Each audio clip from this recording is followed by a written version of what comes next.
Hello welcome to my channel. இன்றைக்கி Friday routine பார்க்கலாங்க.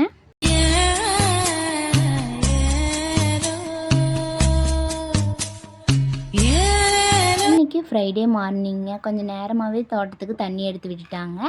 சரி நம்மளும் ட்ரெஸ்லாம் இருக்குதுன்னு சொல்லிட்டு எல்லா ட்ரெஸ்ஸையும் வாஷ் பண்ணி போட்டேங்க. தண்ணி ஓடுறப்பயே வாஷ் பண்ணிக்கிட்டால் கொஞ்சம் ஈஸியாக இருக்குதுன்னு சொல்லிட்டு நானும் ட்ரெஸ் வாஷ்லாம் முடிச்சுட்டு என் வீட்டுக்காரர் பார்த்திங்கன்னா சோளக்காட்டுக்கு தண்ணி கட்டிகிட்டு இருந்தார். அப்படியே கொஞ்சம் தேங்காய்லாம் கீழே விழுந்துருக்குன்னு எடுத்து வச்சுருந்தாரு. நானும் போய் எல்லா தேங்காயும் எடுத்துகிட்டு வந்து வீட்டில் வச்சுட்டேங்க. எங்கள் அம்மா பார்த்திங்கன்னா மாடு மேய்ச்சிட்டு இருந்தாங்கங்க. எப்போ பார்த்தாலுமே மார்னிங் 10:30 11 மணி ஆகிடும் அவங்க சாப்பிட்றதுக்கு. சரி நம்ம போய் அவங்கள சாப்பிட விடலான்னு சொல்லிட்டு போயிட்டேங்க. அம்மா நீங்கள் போய் சாப்பிடுங்க நான் பார்த்துக்கிறேன்ட்டு. அவங்க வந்துட்டு இல்லை நானே மேய்க்கிறேன். ஏன்னா அவங்க எல்லா மாட்டையும் மேய்ச்சி தண்ணி காமிச்சு காட்டிட்டு அதுங்களுக்கெல்லாம் தீனி போட்டு அதுக்கப்புறம் தாங்க சாப்பிடவே வருவாங்க. இல்லை நான் மேய்க்கிறேன் நீங்கள் போங்கன்னு சொல்லிட்டேன். சரின்னு சொல்லிட்டு அவங்களும் கிளம்பிட்டாங்க. நானே மாடு மேய்ச்சிட்டு வந்து கட்டிட்டேங்க. தண்ணியெல்லாம் காமிச்சு கட்டி அவங்களுக்கு தீனியெல்லாம் போட்டாச்சு. நம்மக்கிட்ட 2 மாடும் 2 கன்றுக்குட்டியும் இருக்காங்க. அதுக்கப்புறம் பார்த்திங்கன்னா ஈவினிங் ஒரு 6 வருஷத்துக்கு முன்னாடி பால் கறந்தேன்.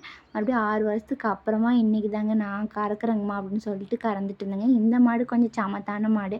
கம்முன்னு அமைதியாக நின்றுக்கிட்டாங்க. இன்னொன்று பார்த்திங்கன்னா இந்த மாடு அம்மா இல்லைன்னா அப்பா இவங்க 2 பேர்த்துக்கிட்ட மட்டும்தான் கம்முன்னு இருப்பாங்க.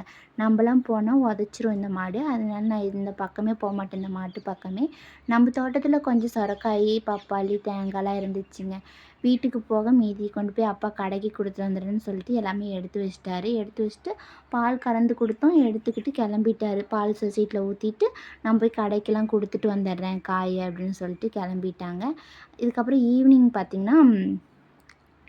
பார்த்திங்கன்னா பில்லு கொண்டு வந்து வச்சுருந்தாங்க. சரி வா ரோஷன் நாம் எடுத்து மாட்டுக்கு போடலான்னு சொல்லிட்டு நானும் ரோஷனும் எடுத்து போட்டுட்டு இருந்தேங்க. ரோஷன் எல்லாம் கீழே கொட்டிட்டார். எடுத்து கரெக்டாக போடுங்க அப்படின்னு சொல்லி எடுத்து போட்டுட்டு இருந்தார்.